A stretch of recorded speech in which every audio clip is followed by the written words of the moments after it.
Hello and welcome to another video by Rick Miracle. Hey, in my series Freemasonry and Satanism. So I keep finding all this crazy material that I've been researching, trying to figure out WTH, what the heck is going on in our world? And I'm not trying to beat this topic up, but this is an interesting book, and it proves a point that I think is really, really, really important. That everything that's happening today, even the fact that President Donald Trump is president, everything has been planned. World War I, World War II, 9/11, a huge plan involving religious, if you want to call Satanism religious, or some kind of demonic religion religious, the six-pointed star, and King Solomon's temple, religion, or cult. Maybe we should call it a cult. So this cult has been busy, Zionism, since about 300, 400 years, but something that they have been desiring since they were exiled from Jerusalem 2,000 years ago after Jesus Christ was crucified. And that wasn't the first time they were exiled from Jerusalem. 600-700 years earlier, apparently the Lord commanded the king of Babylon to go down there and conquer Jerusalem through Jeremiah in the Old Testament. I made a video on that Old Testament chapter. And because they were worshiping false gods and sacrificing their sons and daughters to these demonic beings, the sacrifice fires. So 1896, just a few years before 1900, about 20 years before, or 18 years before World War I. So it seems the plan was in place. And they were even had established huge corporations and trust to start buying up the Palestinians' land in 1896. It's in this book, The Jewish State. So I've been reading every word page by page, and this is going to be series 252, part 6. So after this video, that'll be 12 hours. And I'm just curious, what's enough so people see that it's all planned? And if it's all planned, what was said or prophesied to be planned? A global world order, an Armageddon, total destruction. So if 80% of the plan has been accomplished, plus or minus, then we can assume the rest of the plan will be accomplished. World War III, global revolution, enslavement of the people, the ones that are not depopulated, killed. That's a lot to say. So I'll read from this book, starting at chapter 3 where I left off.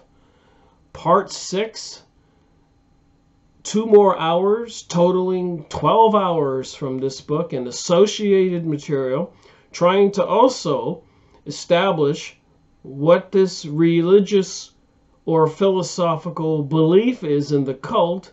And it seems to be something to do with the mystery religion of Babylon, Egypt, Kabbalah, alchemy, sorcery, and the Freemasons, and the Rosicrucians, and the Illuminati, and all the other secret societies, the Zionists, the elites, the banksters, and the synagogue of Satan.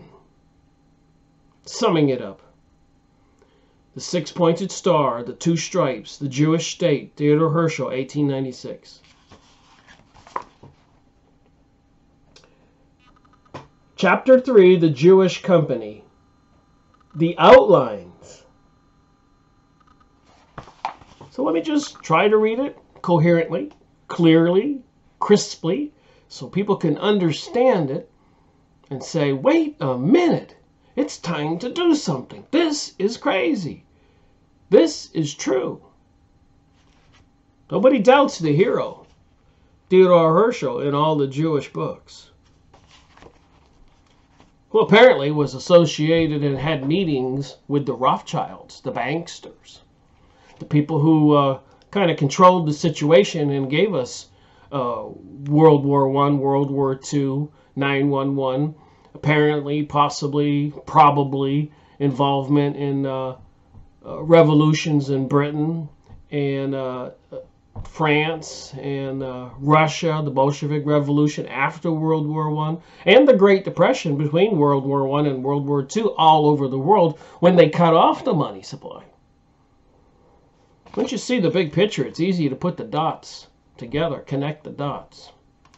All right, so it says in the book on page 31, the Jewish company is partly modeled on the lines of a great land acquisitioning company.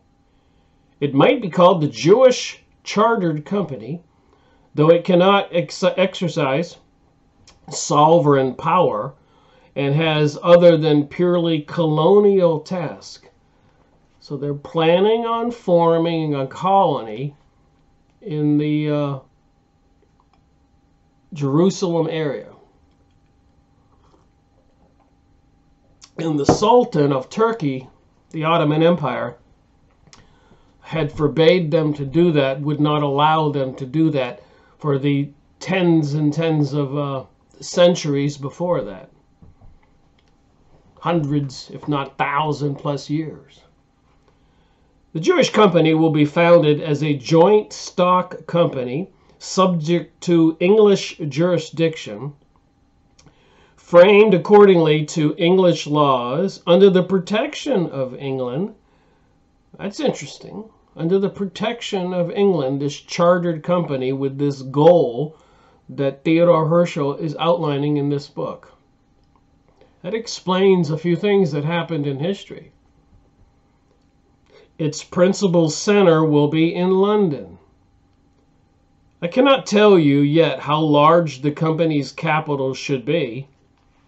I shall leave the calculation to our numerous financiers. Now, financiers, Illuminati, Rothschilds, banksters.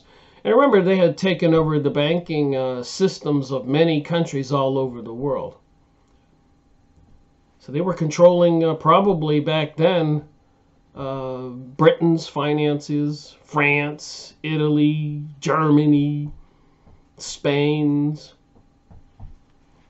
the Vatican, and so much more. And they've accomplished a lot since then. They've been busy. But to avoid ambiguity, I shall put it at 1,000 million marks. Thousands of millions of marks. 50 million. 200 million marks. It may be either more or less than that sum. The form of subscription, which will be further elucidated, will determine what fraction of the whole amount must be paid at once. The Jewish company is an organization which will with a transitional character. It is strictly a business undertaking, and it must be carefully distinguished from the Society of Jews. So you got the Jewish company, which is going to be well financed to start purchasing property in the Middle East, Jerusalem area. And then you have the Society of Jews and the Jewish company. The Jewish company will, first of all, convert all cash into vested interest left by departing Jews. So they plan on having the Jews depart back in 1896 from Britain, from Germany, from France, from Spain, from Italy, from America, from Argentina, from Brazil, from every nook and cranny in the world, from Iraq, from Iran. Did you know this? And how do you get people motivated to leave where they were comfortable? Well, according to my research, You create something called anti-Semitism.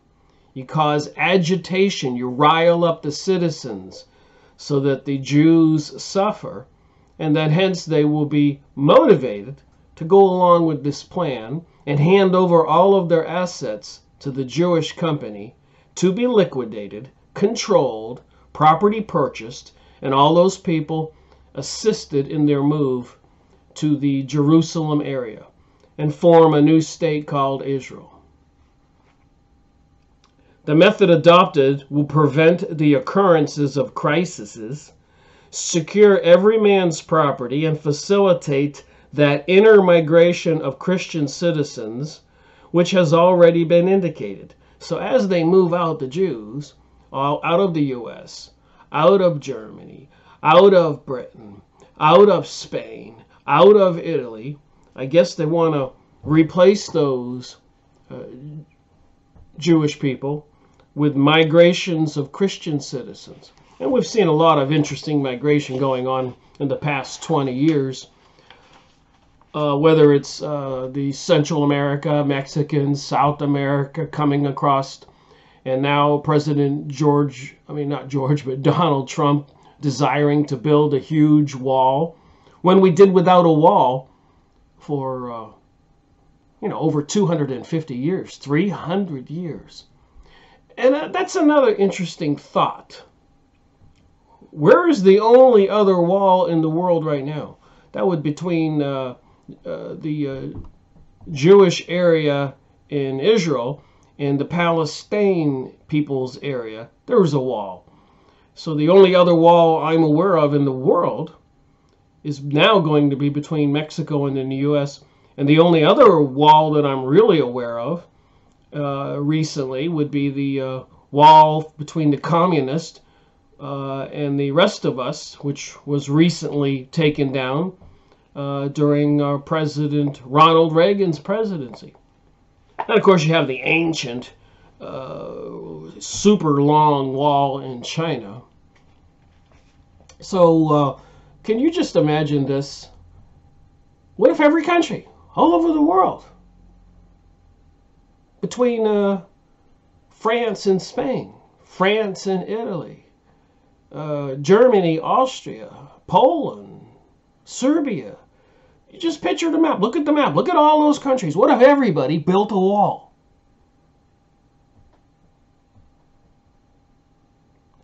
It's enough to get you a little emotionally charged. Think about it. It's insane. They have check posts. They have police organizations. This is all some kind of deception, in my opinion. And it does raise some suspicions in my mind about what they're doing with all these advanced technologies and surveillance systems here in the United States. The interconnected electric grid, the smart grid, the artificial intelligence, 5G, and all those microwave transmitter receivers, even in refrigerators and washing machines and TVs and cars and iPhones and iPads, and everything is a surveillance system. So that tells me there's something coming, and a lot of Americans might decide to flee from whatever's going to happen in the USA. But wait a minute, there'll be a huge wall. The people won't be allowed to flee. Mexico doesn't want all those people. Central America, South America. You can't police millions and millions, 10, 20, 50 million people fleeing south. But if you have a huge wall, I guess you could get a good handle on controlling them. A huge iron and cement wall. Maybe even on top with machine guns to keep the people in the United States. I hope I'm wrong. But can you imagine? Every country all over the world had a wall. Why do we need a wall? And apparently even the terrorists, so-called, during 9/11 didn't come up through that way. They came over to America on planes and visas. And then what are you going to do about all the shorelines in Canada? And the airlines? And the ships and cruise ships. The wall is a minute part of the security problem. I think solving problems all over the world would be a better idea, so we didn't need a wall or all this security. But if you have a government gone rogue, turned into a dictatorship, and an insane satanic group of people desiring a global world order, well, I guess you have to find some way to microchip all the people and watch and monitor everything they do, everything they think, everything they say, everything they purchase, everywhere they go, all kinds of restrictions. This is just right out of some of these movies we've seen. Don't mean to be going on and on, but tell me where I'm wrong. I'm open here. I want to understand, where am I wrong? Am I misreading all the signs and symbols and activities and the stuff published in the press and on the nightly news and the books and the websites and the videos on YouTube? All right, non-transferable goods, page 32. The non-transferable goods will come under considerations are buildings, land, and local business connections. The Jewish company will at first take upon itself no more than the necessary negotiations for effecting the sale of these goods. These Jewish sales will take place freely and without any serious fall in prices. The company's branch establishments in various towns will become the central offices for the sale of Jewish estates, and will charge only so much commission on transactions as well ensure their financial stability. The development of this movement may cause a considerable fall in prices of landed property and may eventually make it impossible to find a market for it. At this juncture, the company will enter upon another branch of its functions. It will take over the management of abandoned estates till such time as it can dispose of them to the greatest advantage. So the people who control the American banking systems and the banking systems all over the world and all of these commercial assets and all of that, and controlling the governments, if you have all that money and all those business connections, they want to abandon all those countries and the United States and everywhere else. So who is going to take responsibility for maintaining everything and the growth and the harmony and the success of all those countries? You would think that the people, like me or you, would be able to fulfill those vacancies. But obviously we all know all those vacancies get filled by those people that come from the secret societies. So they handpick the people, and they have a big, huge plan to be like a gigantic vacuum cleaner sucking machine to suck money out of the USA and all these countries for this great enterprise that they're doing. So they didn't allow the decent people to be in control of the leadership and the mayors and the governors and the politicians of all the states and the federal governments, and apparently have taken over the CIA and FBI and control NASA, which appears to be a satanic organization with a serpent in its logo. So much mystery there. Back to the book. So they're going to sell all these properties, and the ones they can't sell, it will collect house rents, let out land on lease, install business managers. And remember, they did control the USA banking money, the Federal Reserve, privately owned, on December 21st, 1913, when they put the puppet president Woodrow Wilson in office. They really had control of America then, which they didn't have control for the previous 50 or 60 years.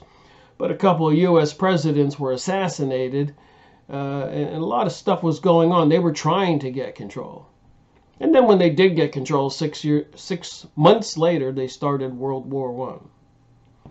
So they probably needed to have control of America before they could trick us into World War I.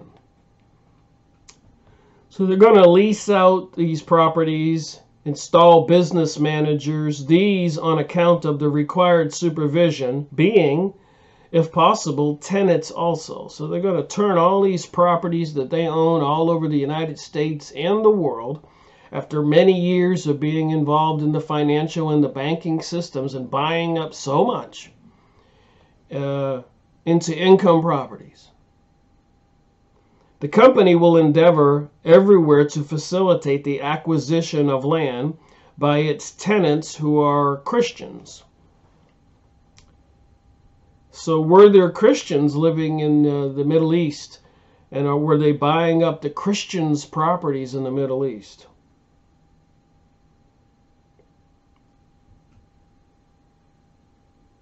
So they want to sell their properties to Christians, maybe in the United States and all over Europe. It will indeed gradually replace its own officials in the European branches by Christian substitutes, lawyers, etc. And these are not by any means to become servants of the Jews.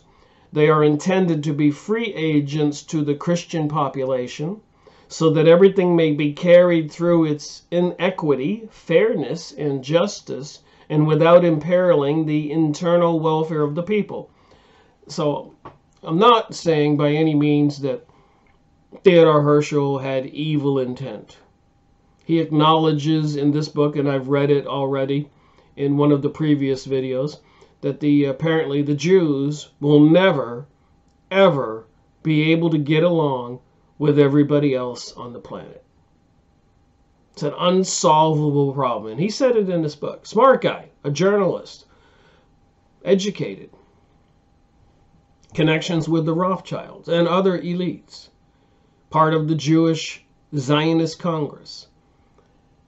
So I'm not saying that he had the evil intentional intent, but the people who carried the ball after him and who had insurmountable problems like the Ottoman Empire, Turkey, the Sultan, located just south of Europe, and controlled all the Middle East, did not want to let the Jewish people create the state of Israel and Palestine.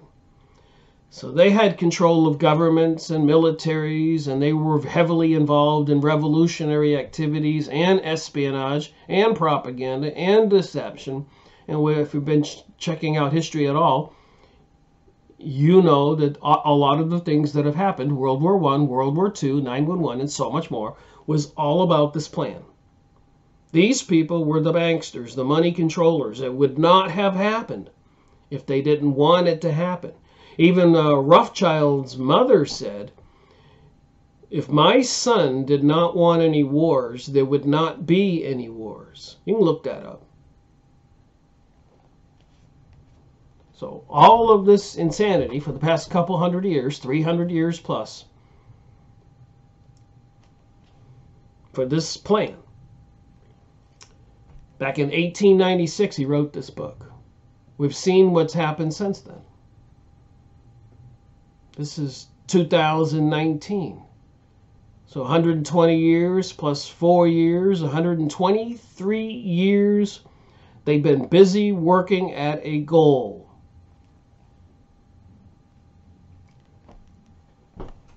And it looks like they're this close. Maybe this close. Maybe they're there. Like Pearl Harbor or 9/11. Maybe the event to bring closure to this whole thing, the world revolution and mass murder and riots in the streets, maybe a plague, a nuclear holocaust, I don't know. Could be this afternoon, could be tomorrow, could be next week. Could be 3 years, could be 7 years. But it does seem to me, if they've came this far, are they ready to turn around, change their plans, and say, just forget it?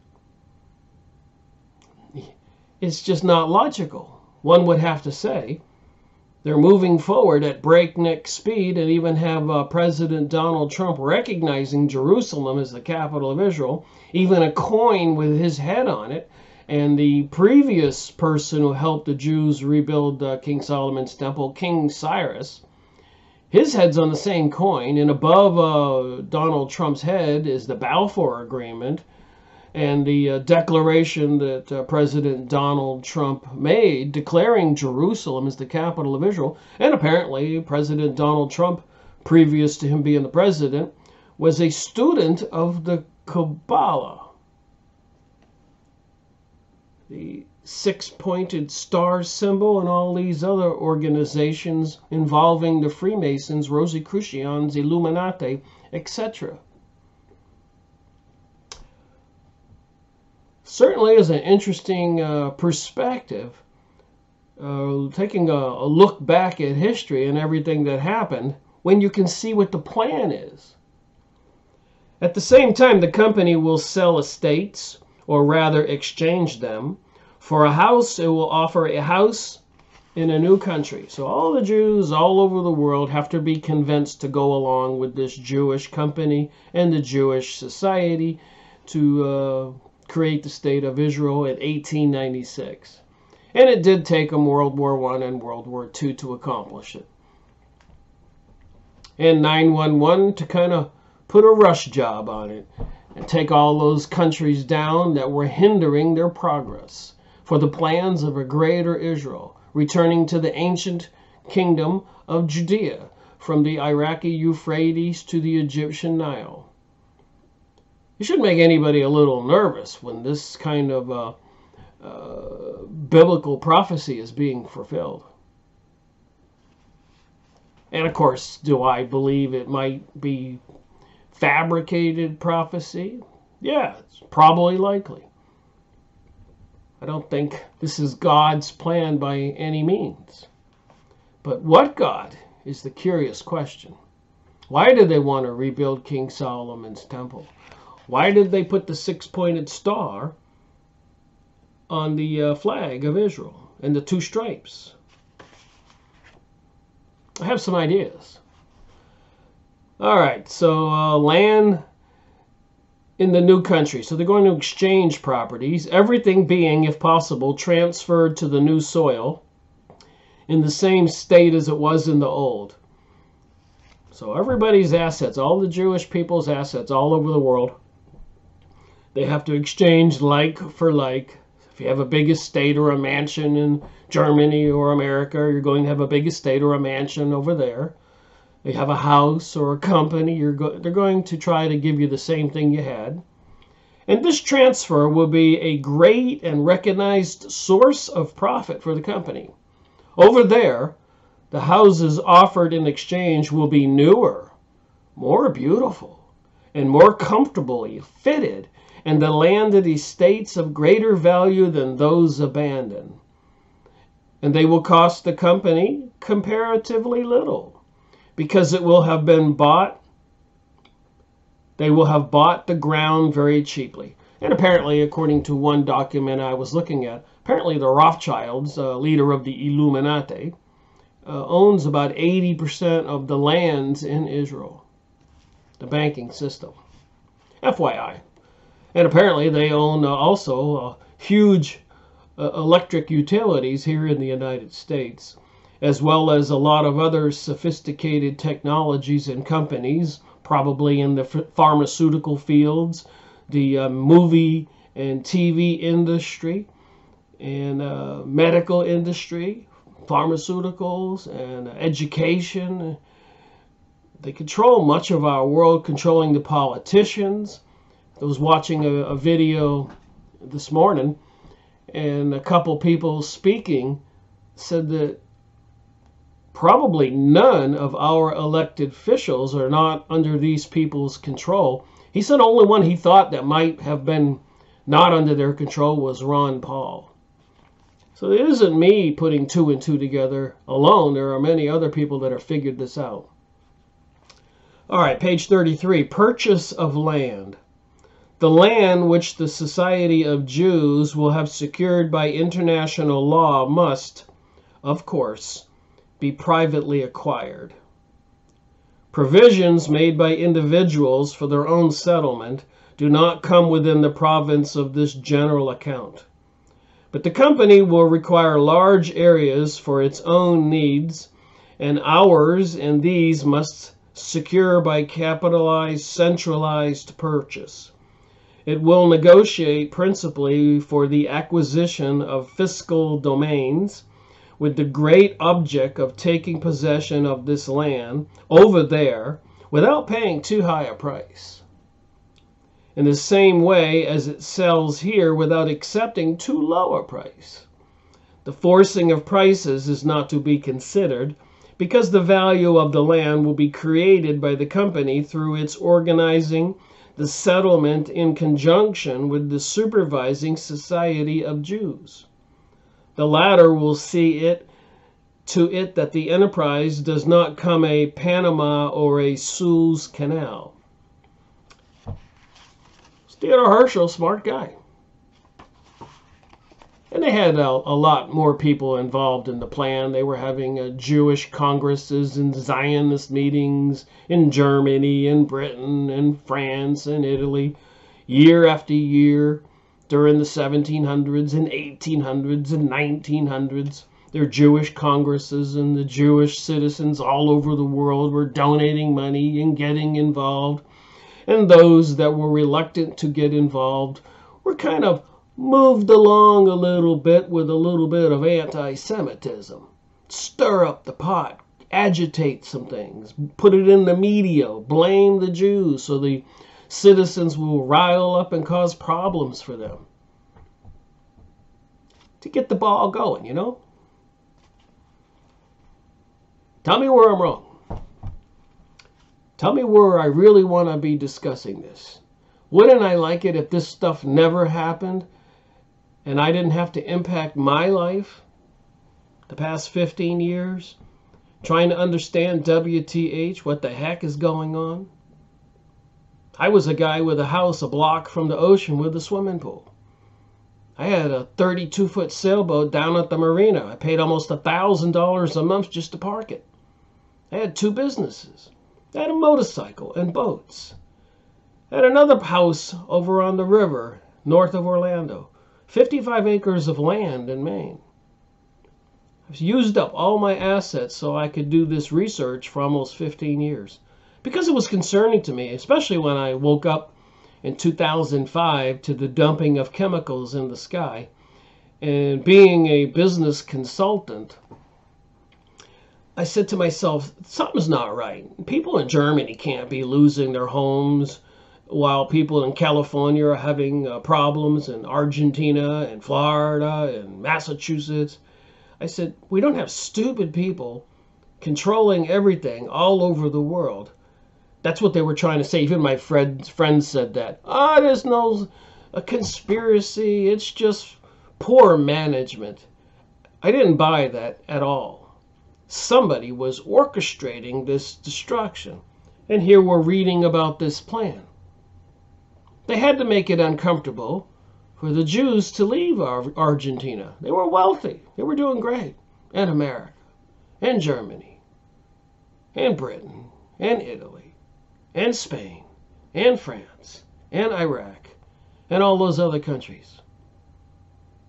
Do you get it? Got it? Is it concerning? All right, moving along. So the company will sell building sites at reasonable rates to its officials and allow them to mortgage these for the building of their homes, deducting the amount due from their salaries and putting it down to their account as increased emolument.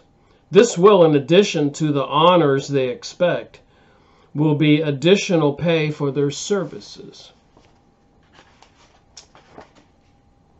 Page 34. All the immense profits from this speculation in land will go to the company, which is bound to receive this indefinite premium in return for having borne the risk of the undertaking. When the undertaking involves any risk, the profits must be freely given to those who have borne it. But under no circumstances, other circumstances, will profits be permitted. Financially, morality consists in the correlation of risk and profit buildings. The company will thus barter houses and estates. It must be plain to anyone who has observed the rise in the value of land through its cultivation that the company will be bound to gain on its landed properties. This can best be seen in the case of the enclosed piece of land in town and country. Areas not built over increase in value through surrounding cultivations. The men who carried out the extension of Paris made a successful speculation in land that was ingenious in its simplicity. So basically what he's saying here is if you have a central city, the land around the city will increase in value as you move outward from the different towns. But if you have a city here and you purchase some land way out here and you build up all around the perimeter, on both sides of the city and north of the city, far away, then the land in between these industrialized, cultivated areas and the city, that land in between will seriously increase in value, providing huge profits. And apparently when they had the extension of Paris, that's exactly what they did. They didn't build the next street over in Paris. They went many miles out, and then the land between where they built and Paris was extremely valuable, and they made a lot of profit. Just some smart business thinking. And they call it ingenious in its simplicity.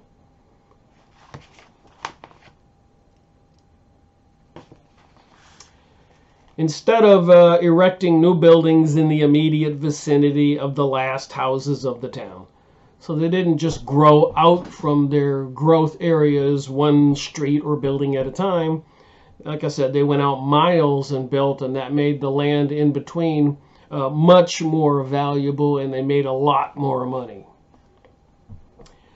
They bought up adjacent pieces of land and began to build on the outskirt of these. The inverse order of construction raised the value of the building sites with extraordinary rapidity.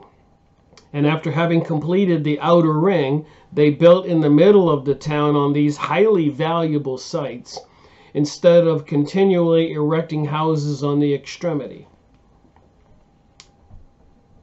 Will the company do its own building or employ independent architects? It can and will do both. It has, as will be shown shortly, an immense reserve of working power, which will not be sweated by the company. So they won't be sweating these people that work for them. They're going to be treating them very well. So what is that term, sweating people? If they will not be sweating these people, who does get sweated? I suspect it's before they had regulations. A lot of the Jewish business people had sweat factories in the United States. Rooms and buildings where children and women were working in very unsafe conditions and low pay. So they were working and sweating. And of course, eventually they made laws and stopped all that with those sweat factories. And then when they started moving all of the Jewish people from the United States and all over Europe, they moved all those industrial facilities to India and China and third world countries where they were sweating them. But in their country that they're going to be building, we will not sweat our employees, but transported into brighter and happier conditions of life. It just gives you goosebumps to think about this planning. This isn't a Christian philosophy. That's why when Tex Mars sent me a newsletter once, and it said all these international corporations have Jewish CEOs, I just couldn't believe it. I still have it. I've showed it in previous videos. But, as you already know how I am, I went and looked them up and did some homework. I made a big binder, and Tex Mars has a website, wrote a lot of books. He was correct. And I thought to myself, Well, why would all the international corporations only have Jewish CEOs? Because here, I understand, and I understand the psychological and moral implications of being a Christian. We wouldn't do with our corporations what these other people are doing with the corporations. Like even with Monsanto, who lost a huge lawsuit in California, putting herbicides, pesticides, and GMO modified foods into the marketplace where a lot of humans are getting tumors and cancers and illnesses, and taking over the pharmaceutical companies and causing America to be on drugs, whether legally or illegally, at huge profits. You probably couldn't get a Christian leader to do that. His conscience would bother him. Our teachings teach us it's wrong. We'll go to Hades when we die. So this other religious philosophy of these people, apparently they're not objectionable to sweating or even poisoning the non-people, what they call goyim cattle. Just saying. It's written everywhere. You just have to put it into perspective. And Tex Mars wrote the letter, the newsletter he sent me. I didn't believe it. And I mentioned it and showed it in many previous videos. And I'm sure in future videos I'll go back and get that folder and show it again. So they're going to have brighter and happier conditions of life, but nevertheless will not be expensive. Our geologists will have looked to the provision of building materials when they selected the sites of the new towns. The plan. What is to be the principle of construction? The workmen's dwellings.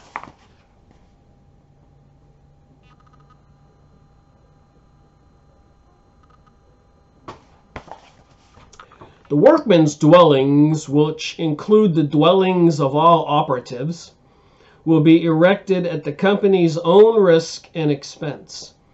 They will resemble neither those melancholy workmen's barracks of European towns, so they're going to be very nice. They're not going to resemble the ones that are in the workmen's towns in Europe, nor those miserable rows of shanties which surround factories.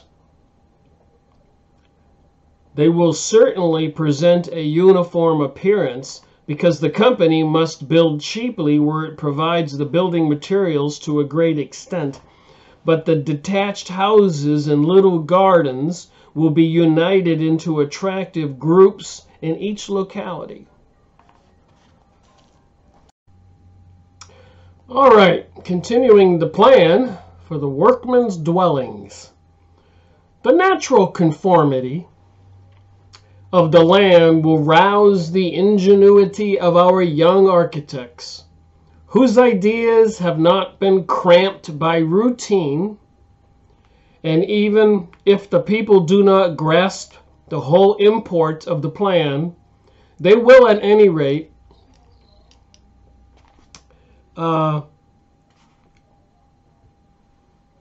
feel at ease in their loose clusters. The temple will be visible from long distances. King Solomon's temple will be visible from long distances, for it is only our ancient faith that has kept us together.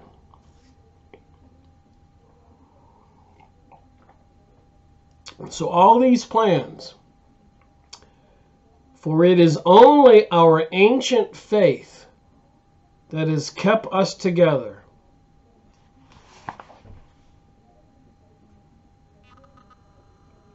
The red underlined in the center. So they're going to be purchasing properties over there in Palestine, building houses like I described. Everybody will be able to see the temple from long distances. For it is only our ancient faith that has kept us together. So I'm thinking about that. Thinking about the Freemasons, the organizations they have in every town, every state, every country, all over the world for the past couple hundred years. I've showed the books on that. And the Freemasons were building models of King Solomon's temple. And this is out in front of King Solomon's temple are two columns, guardians, Bose and Joachim, the wonderful world of Freemasonry. So this is a float in a parade. Notice the columns, the big G. So the Freemasons had a float in the parade. What does it mean? Notice the columns in the sample or depiction of a Freemasonic temple with the columns out front. And here is a Freemason showing us a depiction of King Solomon's temple with the columns out front. So all those citizens, businesses, and homes in Jerusalem and Israel, they're going to make it so that everybody can see the temple. It's important. And apparently, inside the Freemasonic lodges, they have the two columns. And in front of the models that the Freemasons build, they have the two columns. Masonic World magazine, they have the two columns. And the notice on the top, between the word Masonic and World, they have the circle with the Masonic symbol, the square and the compass with the sun's rays around it.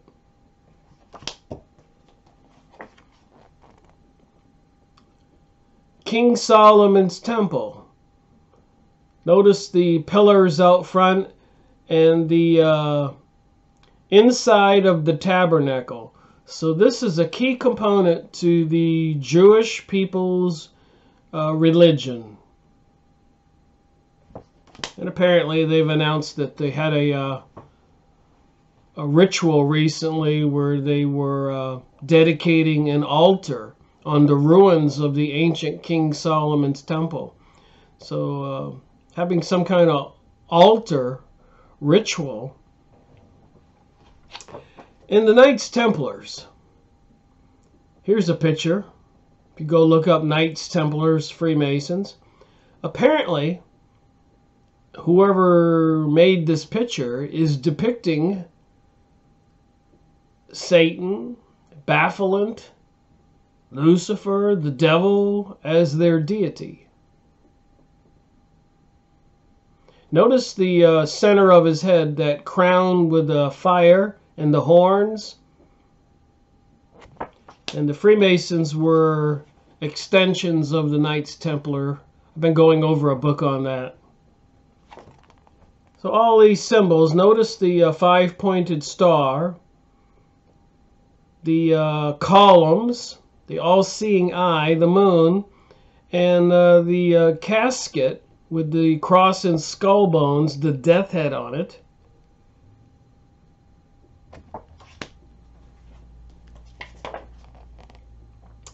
The columns, the all-seeing eye, the Freemasonic symbol, and the coffin on the very front with the death head on it.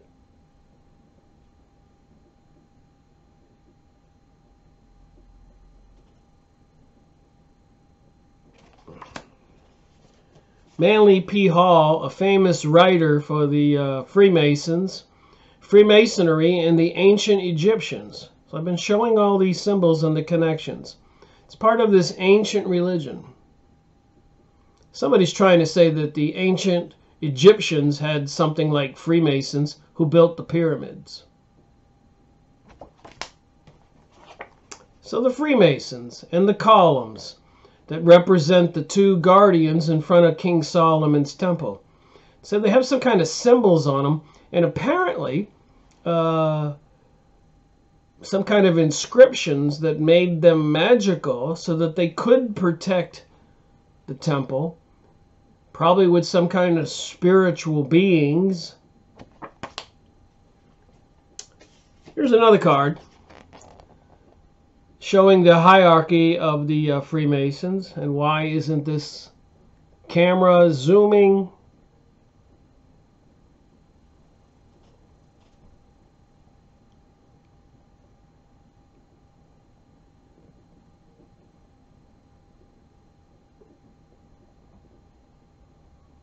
So you can go online, look up Freemasons.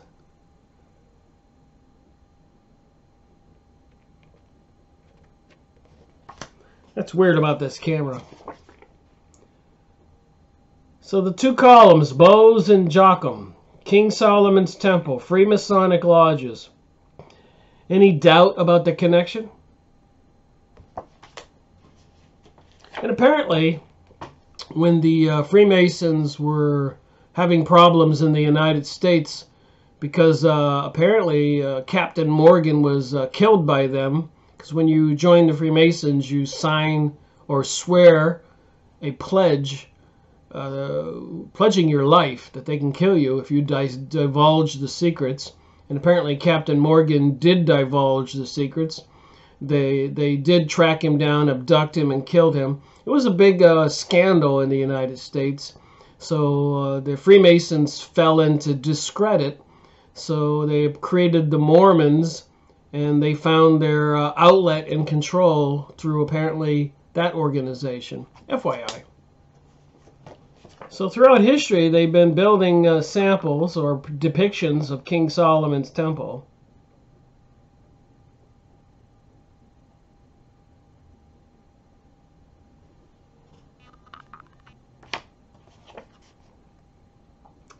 Building King Solomon's Temple,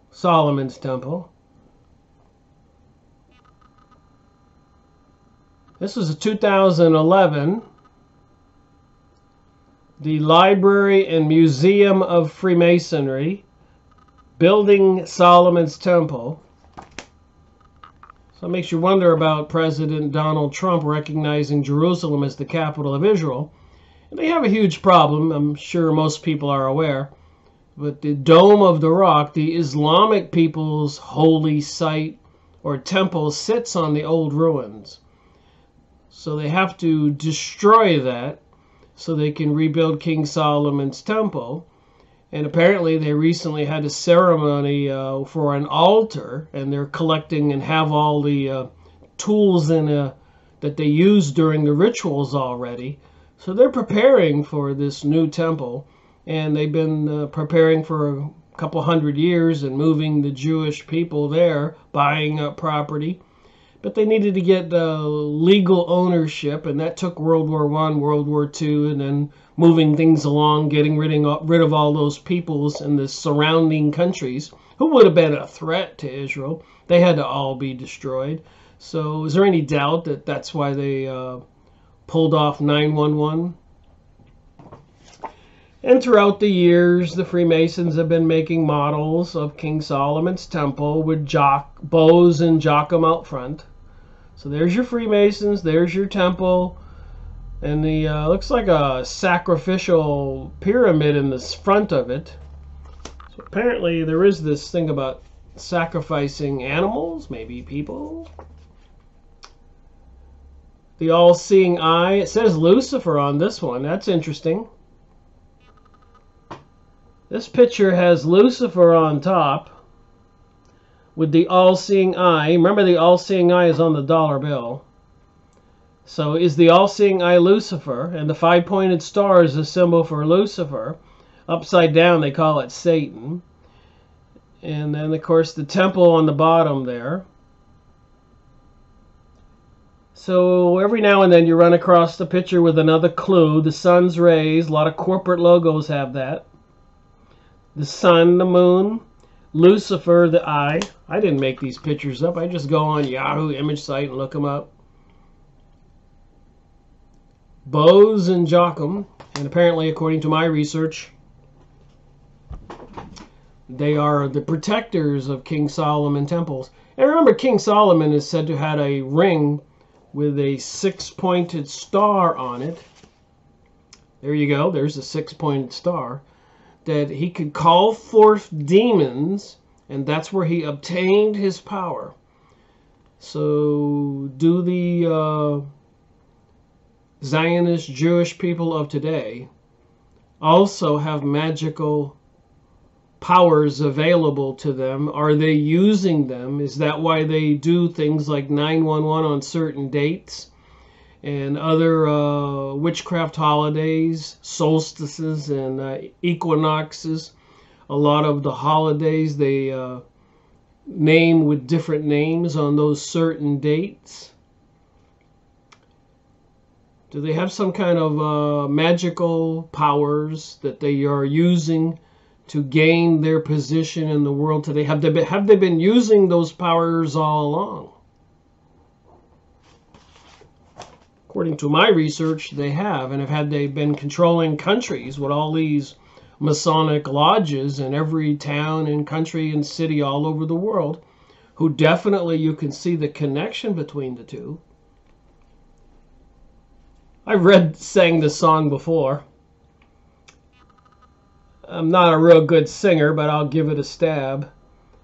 In history we read of a Freemason king, the glory of Israel, his praise let us sing.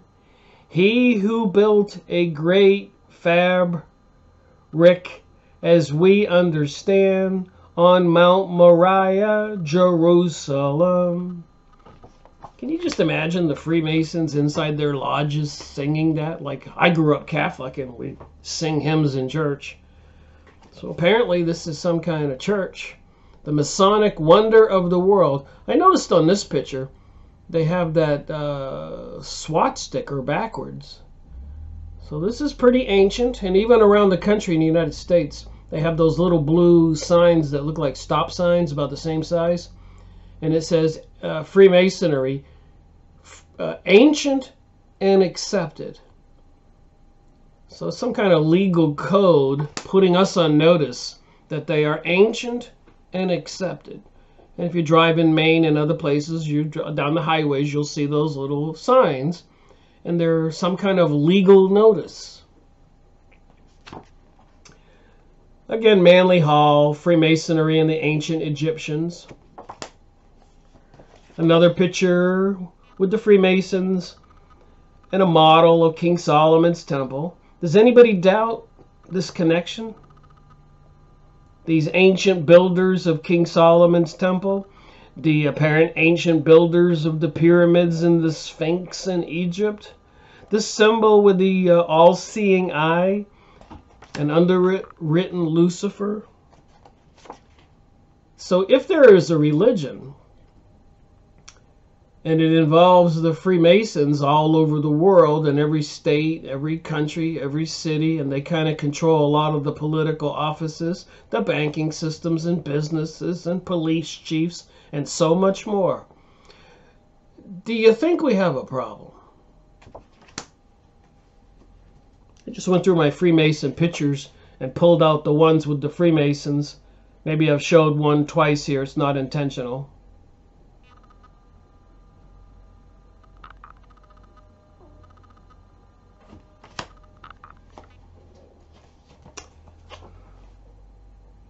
King Solomon's Temple. Bows and Joachim out front.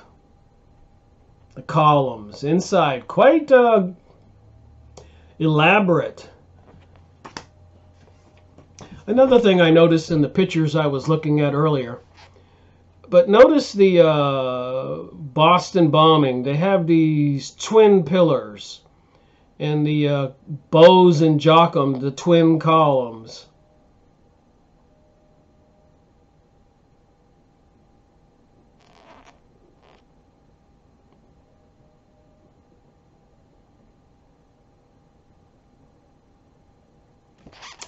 Sometimes that zoom doesn't want to work, so I'll read it here. The twin towers, the two columns, bows and Joachim. The two pillars at 666 Boylston Street. That was weird, where they had the Boston bombing. That was at 666 Boylston Street. The twin bombings, the twin brothers, the twin obelisk at the finish line, the two-headed phoenix. That's interesting. So on the cover of the Freemason book is the two-headed phoenix. And it says on the bottom of the phoenix there, order out of chaos. On the bottom of this bird. And then you have the pyramid with the 33. So we've seen this pyramid with the Hebrew symbol for Yiwah, the Hebrew alphabet, Yiwah, Jehovah. I've seen 777 in the pyramid. I've seen the all-seeing eye in the pyramid. The rays coming from the pyramid, the little cross above the crown, and the two-headed bird, and order out of chaos. And George Bush Sr. said in his famous speech, out of chaos will come the new world order.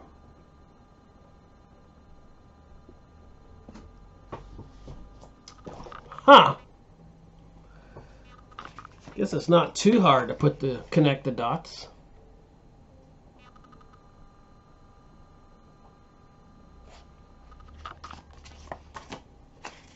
And of course the goat is the symbol for the devil.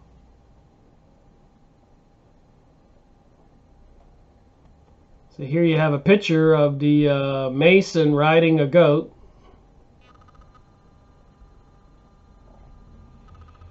Many try, few are chosen.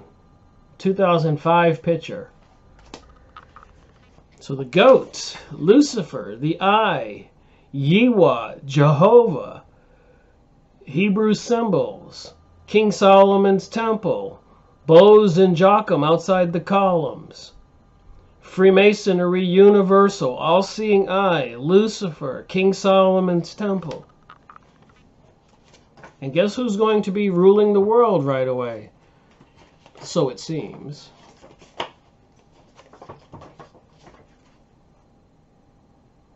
Global Freemasonry, global world order, new world order.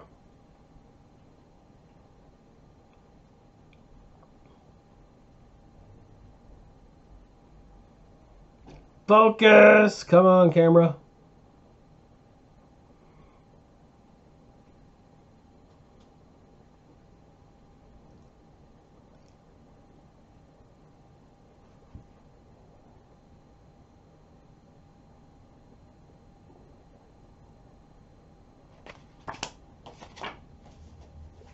Another organization called the Odd Fellows Club, another Masonic organization all over the country. It says Odd Fellows Hall, like a Freemasonic hall, with the all-seeing eye, the crown, and the three chains, and the sword.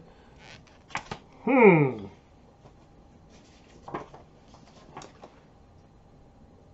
I was listening to William Cooper earlier today, and apparently the Freemasons were involved with the creation and establishment of the United States of America.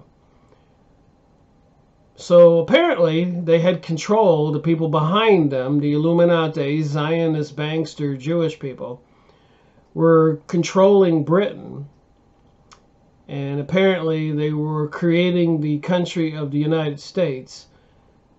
So it was all a plan by them to separate the two. And they've been putting our presidents in positions of the presidency all along. We have not been voting for somebody we wanted. We've been voting for somebody that they have given us as a choice. It says right there with the presidents, let there be light, faith, hope, and charity, President of the United States. All these people, Masons, George Washington.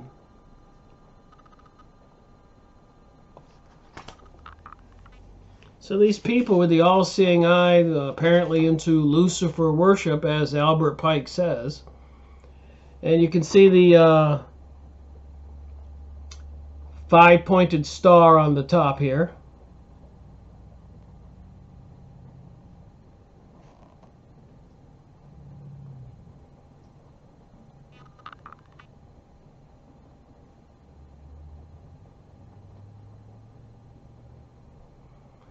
Focus! And of course, in Washington, D.C., they have the Washington Monument. And notice opposite my fingers, the six-pointed star on the Washington Monument. Can you see in the center of this video, there's a red square box around the six-pointed star?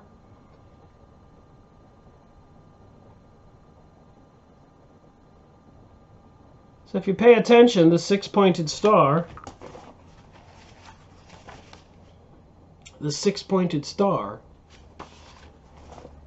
here's a better example. A Masonic temple. Look above the where it says Masonic temple, the six-pointed star. Is there any doubt who the Masons are?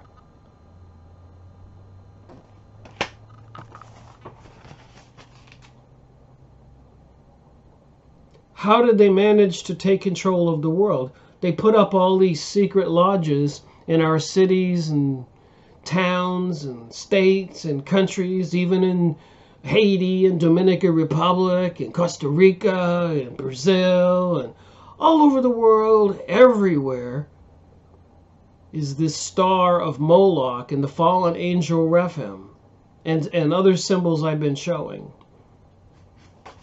Apparently a representation of the Merkabah, which is some kind of device to communicate with these beings in a different reality. Even Barbara Marciniak, the Bringers of the Dawn, shows videos of her on YouTube. I've showed those in previous videos, holding up a Merkabah, spinning it around, and going into a trance and saying, "Welcome to the Palladians and the Pixies and the angels and all you beings to my channeling session." No kidding. It's in my previous videos. And you got the all-seeing eye and the Lucifer word under it and all the other symbols I've been showing. And you got the Masons with the all-seeing eye on their apron in this picture. And the kings and these symbols. And Joachim and bows, the columns in the back there. One would think all this was connected, wouldn't one? There's your Freemasonic Lodge and the pyramid in the back.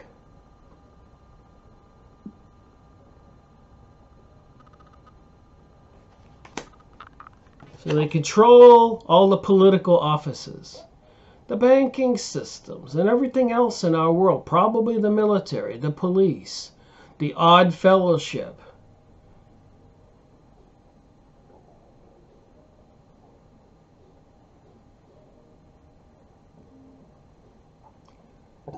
And some pictures just don't want to focus. But you can find them on the Yahoo image site. That's where I got them from.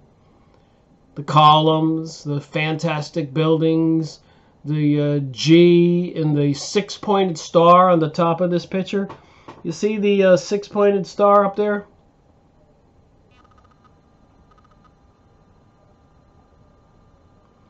I guess they want you to believe that's God. Get these little angels on this building.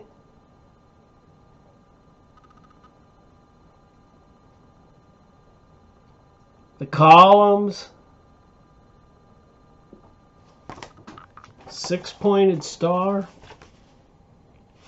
So what's the last thing I read in this book? The natural conformation of the land will rouse the ingenuity of our young architects, whose ideas have not yet been cramped by routine. And even if the people do not grasp the whole import of the plan, they will at any rate feel at ease in their loose clusters. So they're going to have very nice neighborhoods and buildings and little gardens.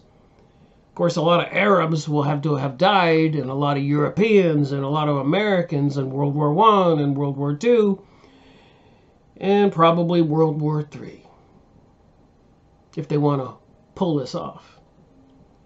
And it says here, the temple will be visible from long distances, for it is only our ancient faith that has kept us together.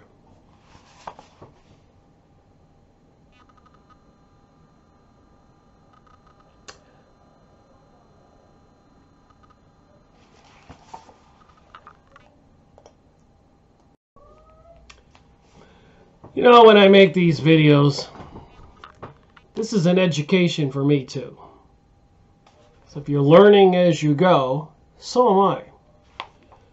Let me read a little bit more from the book here, connecting the dots. There will be light, attractive, healthy schools for children, conducted on the most approved modern systems.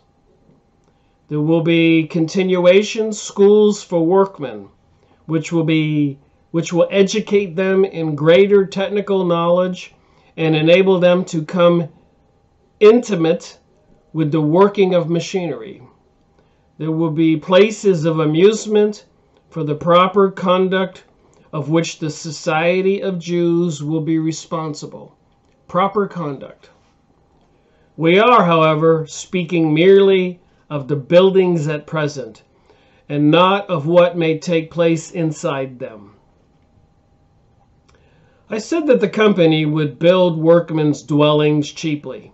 And cheaply, not only because of the proximity, next page, of abundant building materials, and not only because of the company's proprietorship of the sites, the land, but also because of the non-payment of workmen.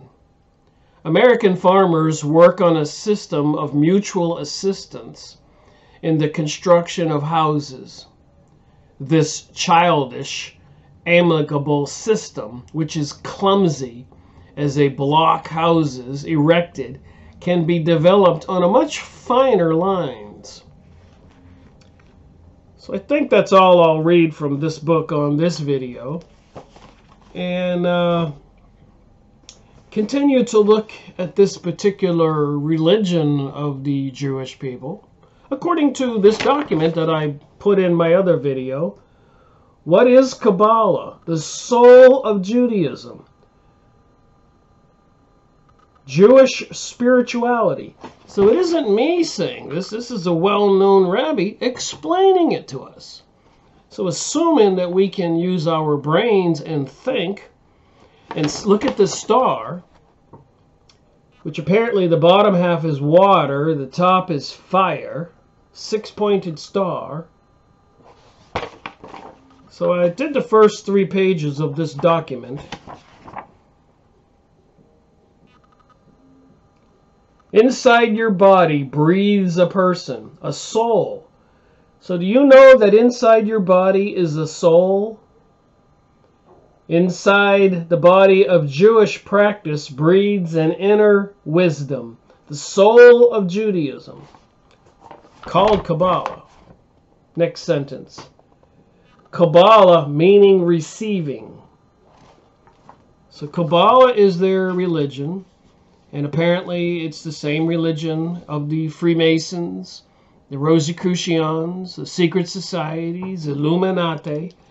And apparently they feel justified to bring us World War I, World War II, French revolutions, executing the King of Britain, executing the King of France, and so many others, the Tsar of Russia. Abraham Lincoln, likely, he was trying to get America to print its own money. President John Kennedy, he said he was going to expose these secret societies that were repugnant to the American way of life. Is the Kabbalah part of that? So it seems from the pictures, and my understanding, my ability to comprehend and analyze and think things through. Call it like being a detective. I'm just trying to find out what's going on. I'm taking my time. I'm making these videos. This will be series 6 in series part 6, series 252. 12 hours of going over this material. So I'm going to continue reading from this book, that the Kabbalah is the soul of the Jewish people. So it says here, for one thing, pure water reflects clearly. If the teacher's life does not reflect his teachings, the waters are impure. Next, note that until Messiah comes, I guess that's their Messiah, the path within is never without struggle. So this has been a struggle for them to take control of the world, to bring us World War I, World War II, 9/11, and so much more, revolutions and executions of czars and kings and presidents. The path within has never been without struggle. If the teaching comes easily, it is not the inner teaching. And third, it's true that you do not need to be Jewish to imbibe the sweet wine of Kabbalah and to learn its healing paths. But the soul of Kabbalah is unlike a human soul.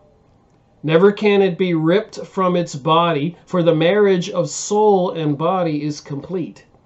Jewish practice and the Kabbalah are one. If you are told this has nothing to do with Judaism, you are being told a lie. And this is by a well-known religious organization, the Chassidim, Tazi Friedman.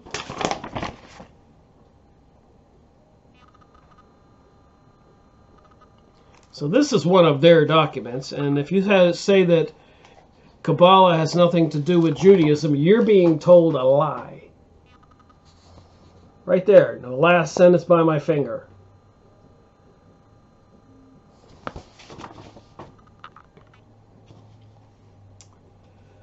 How can learning Kabbalah help me? That's a question here. Kabbalah as an aspect of Torah. And Torah means guidance or instructions.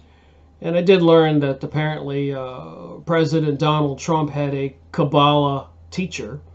And apparently President Donald Trump's ex-wife wrote a book on the Kabbalah. So there's a lot of connections between these cults or societies and President Donald Trump.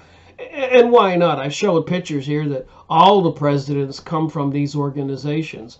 Would it be any different with President Donald Trump?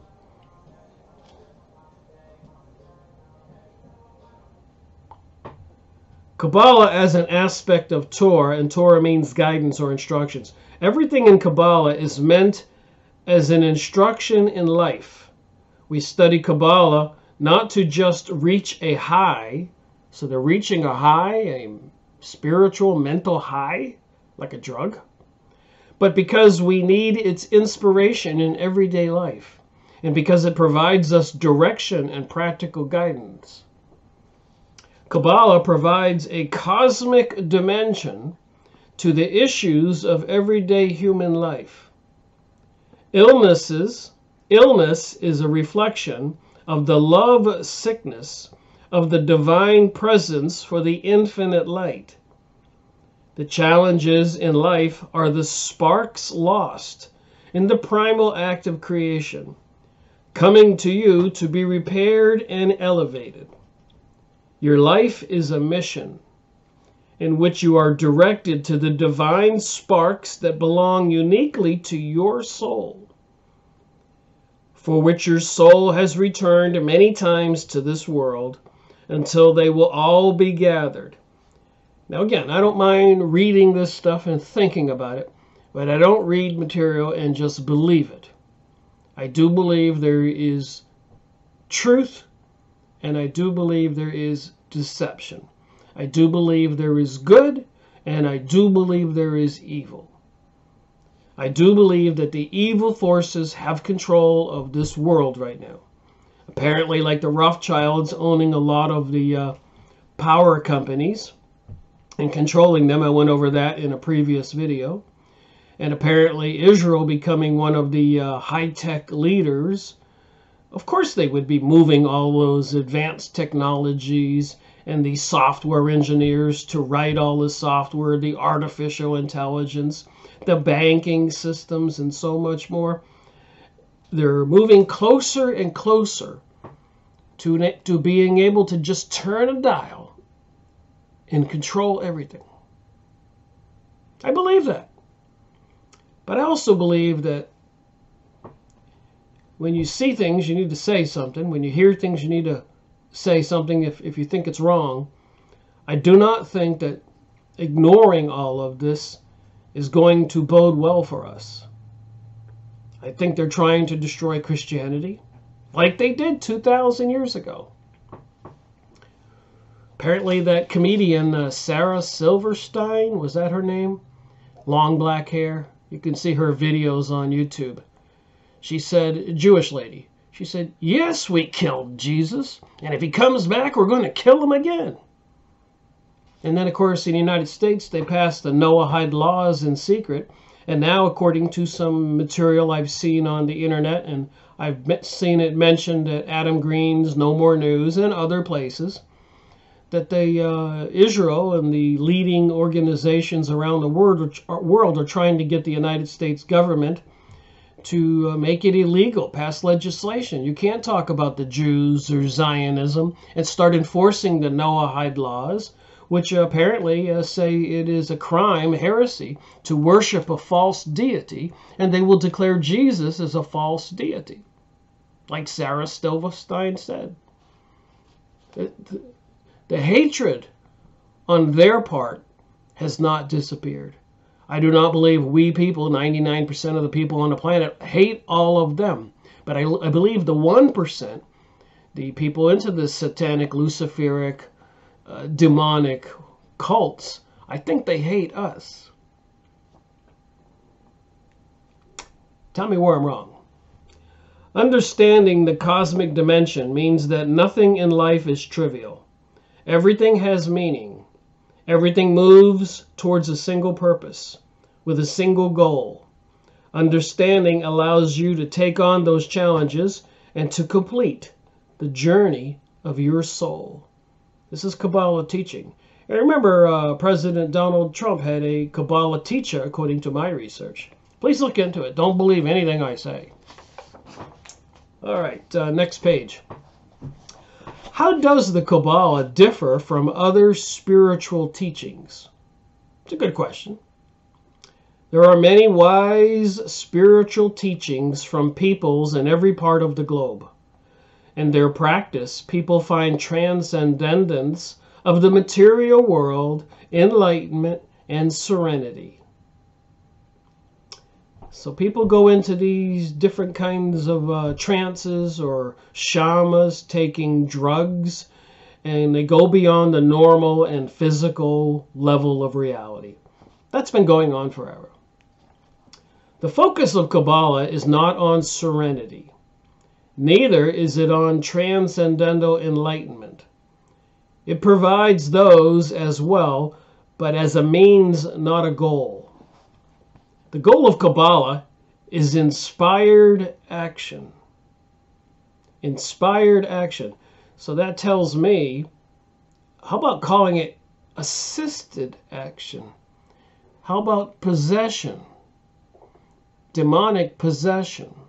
Apparently, according to some of the books I have, a lot of people who are into the Kabbalah and the psychic research in Hollywood, a lot of the actors, like Gene Roddenberry, he said this. He goes into a meditative state, and he was getting all the storylines for Star Trek or Star Wars and that kind of stuff. Many of the movie stars have. I have the books on that. I've showed the books. But so it says here, inspired action. So I'm going to say assisted action when you get possessed. Apparently even Adolf Hitler was becoming possessed. And you could tell, even when George Bush Jr. used to do his speeches, he looked a bit bizarre when he would get up there and do the speech. It was almost like he was possessed. So there is something more here going on that we people probably are not aware about. whatever wisdom the Kabbalist gains, whatever state of ecstasy, and mystic union, it says mystic union, so what are you having a union with, to which he or she ascends, the end result will always be an act of beauty in the physical world. So where my finger is, inspired action. Whatever wisdom the Kabbalah gains, whatever state of ecstasy and mystic union, what does mystic union mean to you? To which he or she ascends, the end result will always be an act of beauty in the physical world. So are they merging with fallen angels and demons and angelic beings? And now people are trying to say they're UFOs and aliens. What are we talking about here? Are these fair questions? To turn it the other way around, many teachers will tell you to do good deeds, acts of kindness, because that is one stone along the path to higher consciousness. The Kabbalah will tell you that in the moment of a good deed, you are already there. The act itself is your goal, to which a higher consciousness must lead you. To the Kabbalist, the ultimate paradise is here now. Well, of course, to Christians, and maybe people in other religions, the ultimate paradise is to go to the other world, heaven in the other world, not the underworld or hell. But to the Kabbalist, the ultimate paradise is here now. So that explains their mansions and pursuit of opulent wealth and control and power and perversions. They're here to enjoy it all now at any cost. And according to my research, they really don't like being down there in the with the common man.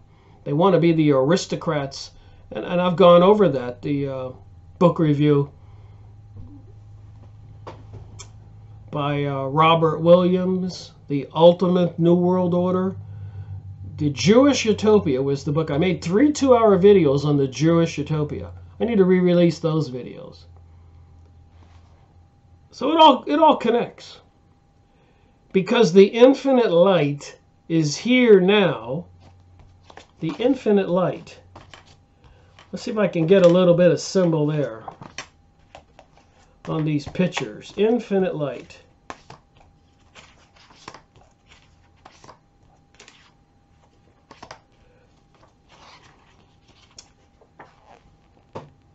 On the eye there, you have the rays coming from the eye. On the back of the dollar bill, you have the rays coming from the eye. So I suspect that would be the infinite light coming from the eye, the rays, the infinite light. The infinite light yearns to be discovered. Wow. To the Kabbalists, the ultimate paradise is here now because the infinite light is here now. And more than any spiritual realm. What's a spiritual realm? Heaven would be a spiritual realm. Hades, the underworld, hell would be a spiritual realm. So more than any spiritual realm, this is where the infinite light yearns to be discovered. So they want people, the Kabbalists here, want people to discover the infinite light here on earth, not anticipating or desiring the infinite light in heaven or Hades. Our job is to peel away the husk to reveal that light within each physical artifact in our world, to enlighten not only ourselves, but every living being and even the inert matter of our world. The inert matter of our world. And inert means incapable of moving or acting, like a rock or a tree. When did Kabbalah start? Another question here. I'm just reading it, using my God-given brain and thinking. The stories of the forefathers are painted with a palette of mystic visions. So Kabbalah comes from mystic visions, divine revelations, and communication with non-physical beings. Remember, I've completely tied the Freemasons with the Rosicrucians, with the Illuminati, with the Zionists, with King Solomon's Temple, with the new state of Israel, and this is the religion of the Jewish people. According to this rabbi, this document, Kabbalah is the soul of Judaism. Communication with non-physical beings. Yet the Torah, including Kabbalah, is not defined by those visions. The central event of the Jewish narrative is the mass revelation at Mount Sinai, when all the people saw the sounds and the lighting. Let's say you lived shortly after the event. Let's say you asked those people who had been there, "Tell me what happened." So the revelation at Sinai was first and foremost an experience of inner truth. Well, there's more to that story than meets the eye. I've gone over this previously, I think with Graham Hancock's material. But apparently the being, or whatever it was, that did meet with Moses on top of the mountain, gave Moses the designs for the Ark of the Covenant, the gold box with the two angels, the cherubim on top. So apparently some kind of being was going to possess that box. I've got an interesting picture to look at. So some kind of being was going to possess that box. And apparently they would carry the Ark of the Covenant into battle. And then the box, I guess they would open the lid like in the Indiana Jones movie. And some spiritual entities would come out. And like lightning or whatever, sparks would kill all of the other warriors, the enemies of the military Hebrews marching towards the war. So the Ark of the Covenant had the inner being inside that would do the battle.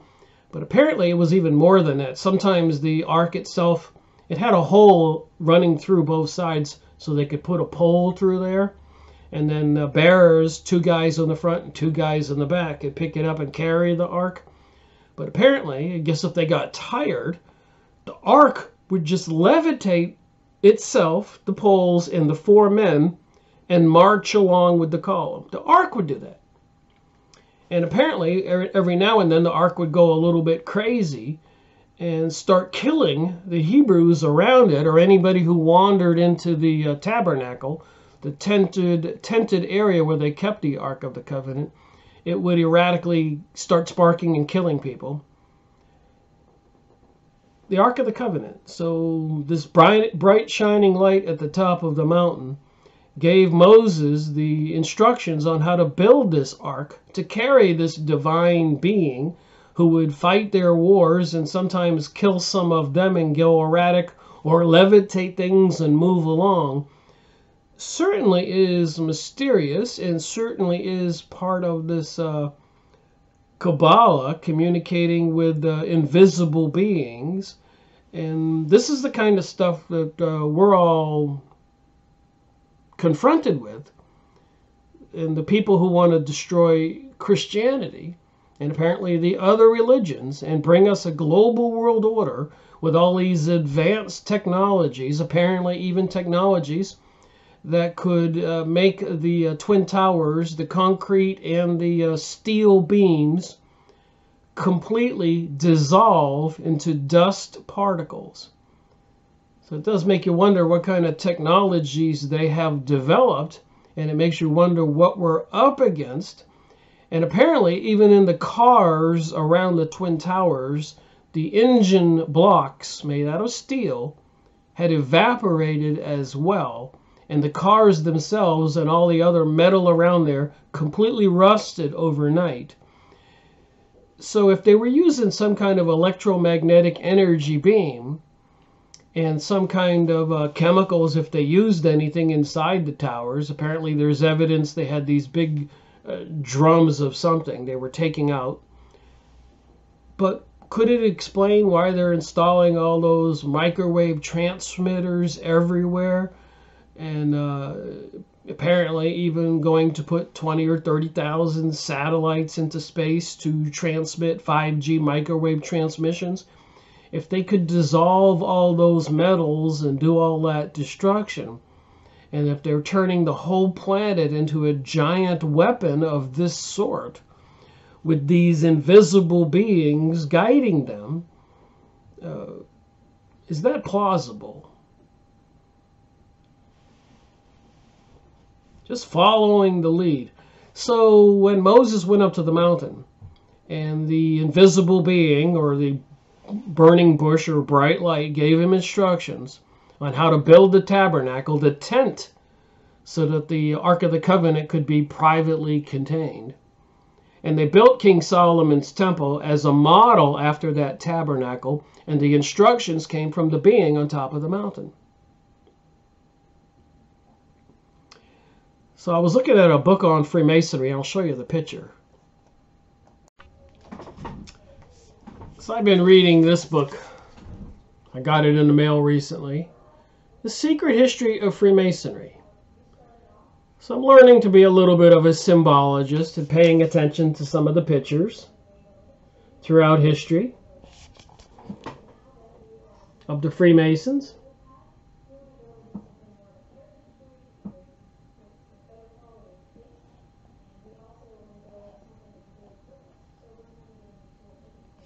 It's not focusing very well, but I think you'll be able to see this picture when I looked at it. Now bear with me, I'm going to look at this picture for a while. So it's in this book.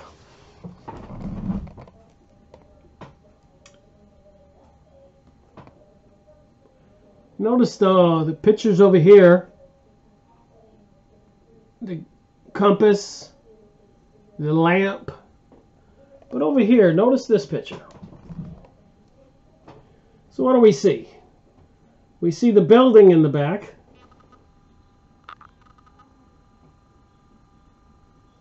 Freemasonic Lodge. We see the two women. But what really got me about the women, look at the women's feet. The woman is coming out of a lamp. I'm thinking about a genie. And the other woman is coming out of a beehive. And look at the wings. And then the secret Masonic handshake. And Joachim and Bose, the two columns. So the lady, it really startled me when I saw this. She's coming out of a lamp. A genie. The other one's manifesting from a beehive. In the bottom they have that five-pointed star, Satan, whatever, the morning star. But notice the pyramid in the center. That is the Jewish Hebrew name for God, Yahweh or Jehovah.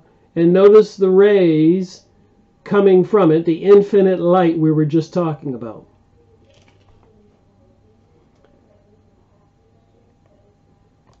So what do you make of that? The women coming out of the lamp, one of them, with the wings. The other woman coming out of a beehive.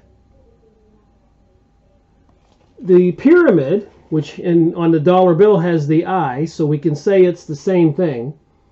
But it has the Hebrew letters, magical letters, the ineffable name of God. If you speak them, it's quite detrimental. I do not know how to say them, but apparently they call it Yiwah or Jehovah, and we see it as the all-seeing eye and other symbols I've been showing in the pyramid. So apparently they're all connected, and they're on the back of the dollar bill as the all-seeing eye, that pyramid, and the women are coming out of the lamp like a genie.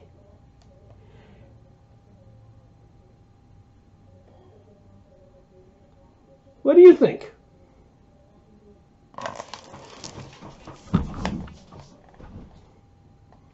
So taking my time trying to understand these organizations, let's call them cults, into the Kabbalah, mystery religion of Babylon, alchemy, sorcery, witchcraft. apparently with the six-pointed star. And I showed these books. Apparently they have all these advanced technologies that they're putting into place and they're using right now. A lot of people, if you go on YouTube, talk about TI, targeted individuals, people who have been secretly or mysteriously microchipped and are being tortured. Apparently they're testing all these technologies. So the illegal microchip implants and microwave technology and their use against humanity. Then we talk about the electric grid and smart meters and an insane amount of microwave towers, 5G network, AI, artificial intelligence.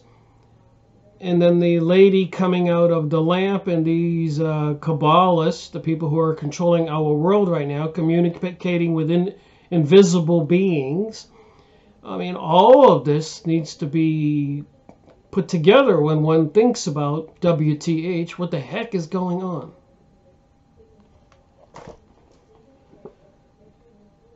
And here's another book I just got in the mail, Project Soul Catcher. Soul Catcher. Look at the electronic ones and zeros in this picture. Secrets of Cyber and Cybernetic Warfare Revealed. Robert Duncan and the Mind Hacking Strategy Group. So smarter people than me have figured out some of this material. The back of this book, it says, Volume 2 details the CIA's practice of interrogation and cybernetic mind control in their pursuit to weaponize neuropsychology. It covers the art of biocommunication war. It covers the art of biocommunication war. Human beings are complex machines, but their inner workings have been deciphered. Oh boy. Ever since World War II, when they brought all those German scientists to the United States, they've been continuing that research. And the Germans were into the Thule Society, Vril Society, communicating with some kind of invisible beings, obtaining the knowledge of all those advancements in submarines and anti-gravity craft and everything. So something is behind all of this. If one were to use your rational thinking brain. It says on the back of this book, mind control and brainwashing have been perfected in the last 60 years. Hacking computers and hacking into individual minds are similar. The 21st century will be known as the age of the spiritual machines and soulless men.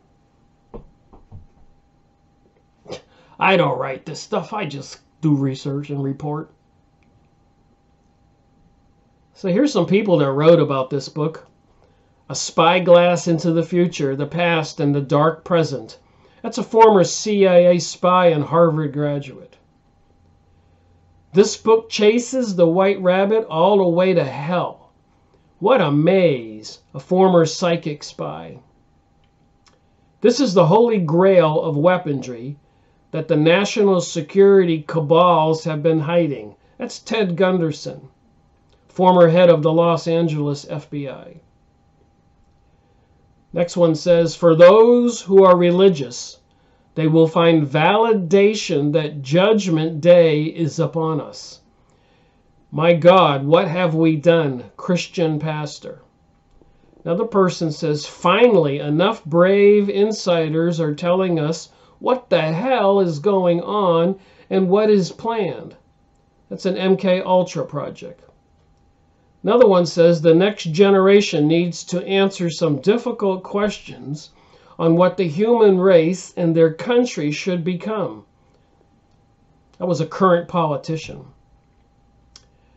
An impressive interrogation into cybernetic and psychological warfare.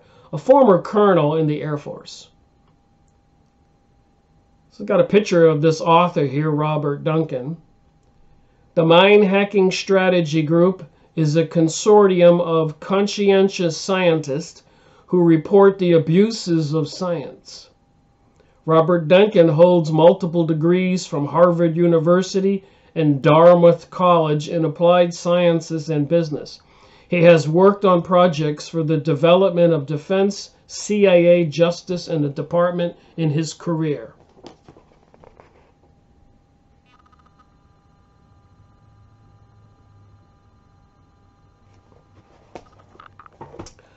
Well, let me read from the back of this one. The invisible crime, illegal microchip implants, microwave technologies, and the use against humanity. So if the Hitler regime, who were into the occult, the Kabbalah is the occult, and that's the soul of the Jewish people. There's a six-pointed star. They're communicating with invisible beings. I just read all that. There's your six-pointed star. You've read about the plan 120-something years ago, plus or minus. We've seen World War I, World War II, French Revolution, Russian Revolution, assassination of many presidents all over the world. So some beings from behind the veil, the invisible reality, fallen angels, have been passing these wireless technologies, advanced technologies, onto people on this planet who are into the occult. And apparently, they have a plan. It's a sinister plan. A global world order, advanced electronic surveillance systems and control systems. They can erase our memories. They can kill people on the spot. And the system is being installed every day these days. And a lot of other preparations are being made. We're seeing it all in the news. All the threats in EMP. So when they take down the system, they're going to have a lot of choices and have plausibility to say that somebody else did it. Maybe it was some Arabs in a cave again. Maybe it was some disturbed, mentally ill person in Florida or London. Somebody maybe mind controlled, do you think? Maybe somebody microchipped and controlled.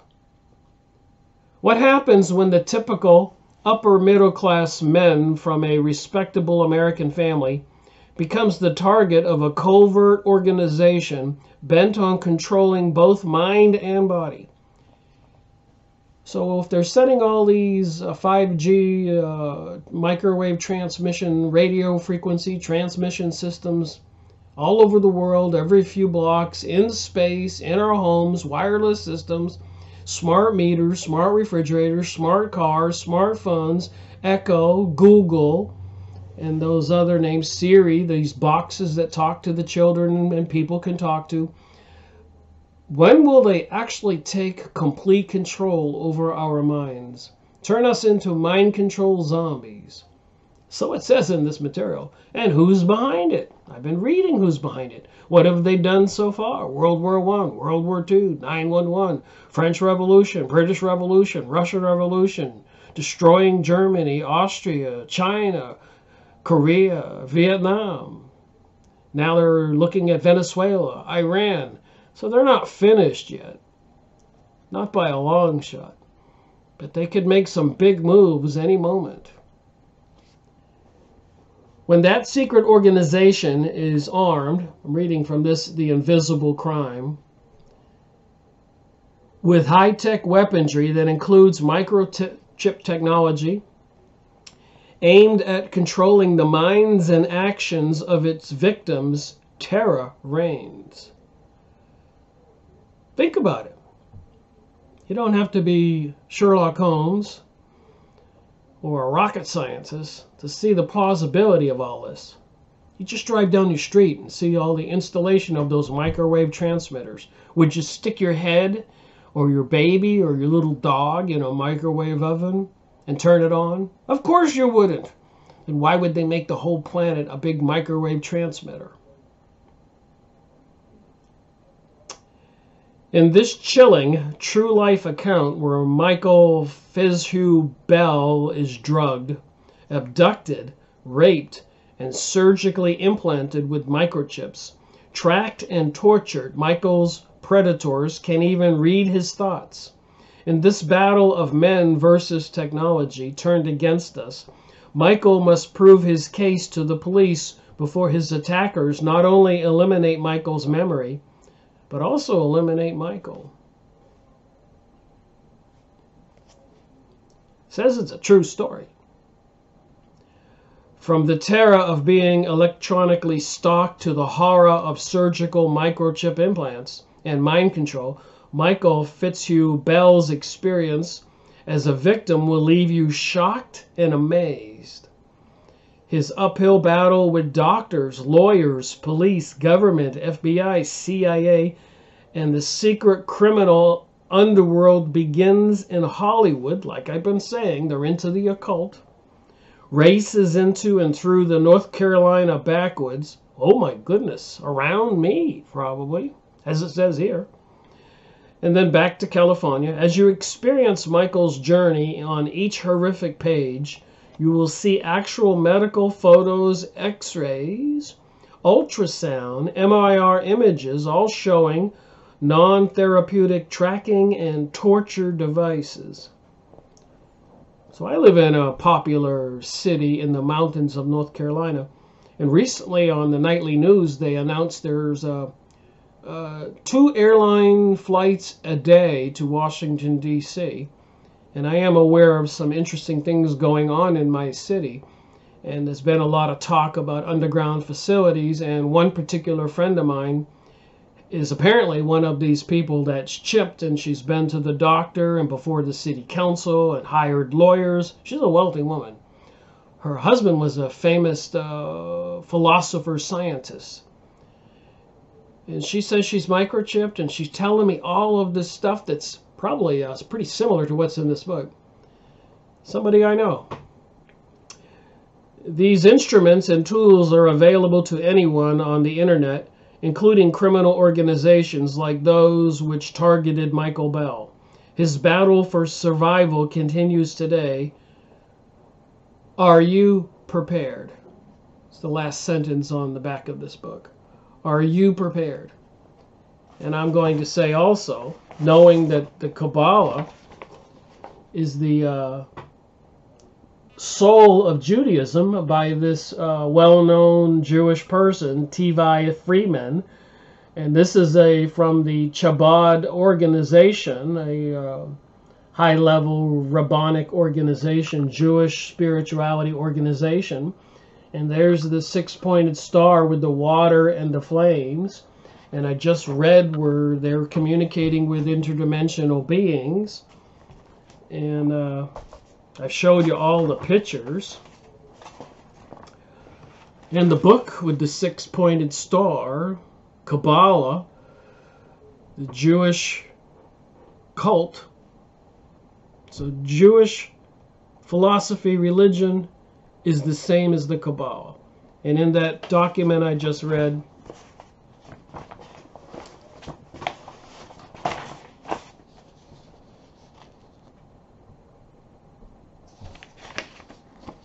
see if we can find the page here.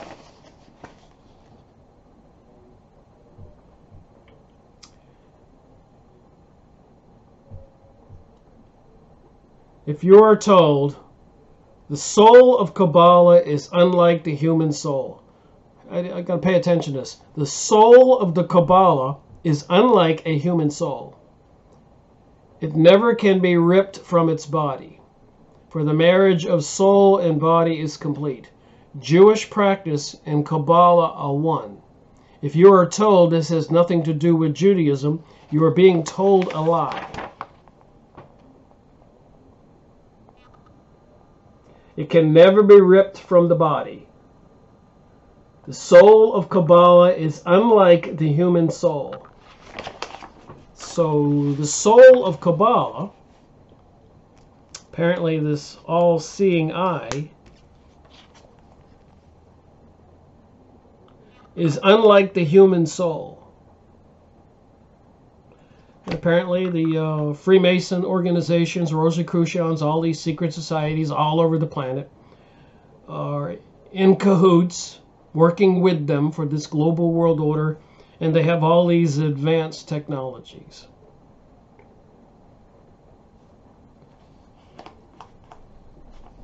Understanding the cosmic dimension means that nothing in life is trivial.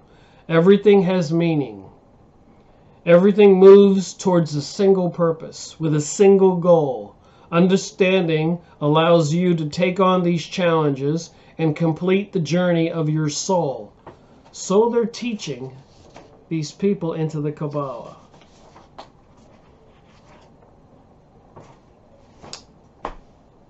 Oh my! Leave a comment below. Give me a thumbs up. Thank you for watching my video. Rick Miracle reporting.